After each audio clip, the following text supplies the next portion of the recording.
have two types of leashes here. One is for a good-sized dog, and one is for a small dog. Let's talk about the small dog one first. With a very small dog, you don't want something very heavy and cumbersome holding and dragging him down connected to his neck.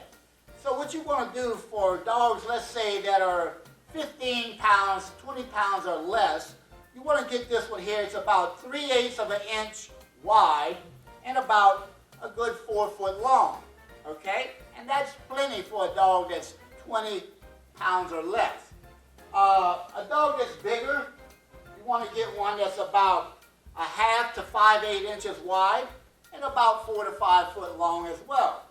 These are very strong collars. I don't care if your dog is 200 pounds, he cannot break this, okay?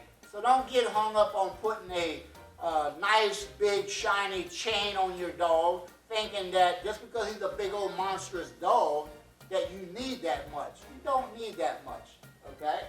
Now, in my video series, you're going to hear me talking about a long leash. And the 3rd week of the series is the time that you're going to need the long leash. And let me tell you, I do mean long leash. Let's back up a little bit here. And I'm going to toss it out there. That's about 20 foot long, okay? Now your long leash is your friend. You're going to do several things with your long leash. Number one, and very important reason to have a long leash on your dog, is if you are in an unprotected area, meaning there's no barrier for your dog that he can just up and run off if he wants to. You want to make sure when you're out training a dog in an area like that, that you have your long leash on your dog. 2, you can correct your dog from about 10 steps away. That's about how far I can get away from a dog with this long leash on him. It's about 10 steps away. And 3rd, and the biggest reason I like the long leash is when you're working with your dog on the recall. You want to make sure that when you tell your dog to come, you give him about 2 seconds, and then you give him a collar correction. Come, okay? So that when he turns and starts coming toward you, you do nothing else but practice praising. Good boy, good girl, as the dog is coming to you.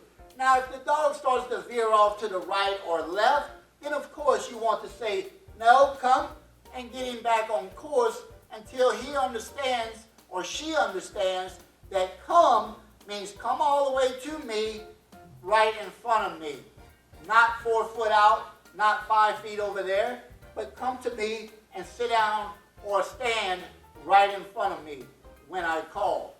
So the long leash is going to help you do that, because the worst mistake that people make, because dogs are situational, they live in the moment they are in. They don't think about yesterday, they don't think about tomorrow. They know they're in this moment, and that's all they think about, okay? So, if I'm saying to a dog that's standing over there, come, come, come, come, well, guess what he thinks come means? Stay where I'm at. This is what I'm doing, this is where I'm at. So I guess that's what come means, is stay where I'm at. However, if you have a long leash on your dog, and you say the word come, and he don't within 2 seconds, then you give him that little come, and then he turns and comes to you, and he's like, oh, okay, that's what that means. I have to go over there to him. I can't stand over here. All right? Now, let's talk about what we call a disappearing leash. A disappearing leash is simply put in use because dogs are so situational that, let's say you train your dog between 6:30 and 7:30 at night, every night, in the living room of your house. Well, your dog becomes very proficient at doing what you ask in the living room, but let's say about 8:30, you ask your dog to sit. He's going to look at you like, I don't know what you're talking about. we're not in training session. But the disappearing leash is for that particular moment. This is your disappearing leash. All right? Let your dog drag this around the house after training. So when you give him a command and he does not do it, you can get up, go over there, pick up the leash, and give him the correction needed to get him to comply with your command. As your dog gets better and better at what you ask him to do, you're going to cut a little bit at a time off of the leash. 2 or 3 inches, 4 inches, whatever. Over time, what you're going to end up with is this on your dog. This is a little tabby, a little short leash. But you can still go over there if your dog doesn't say do what you want. Then you can say sit for the sit or down for the down and get him to do what you ask. Because let me tell you something.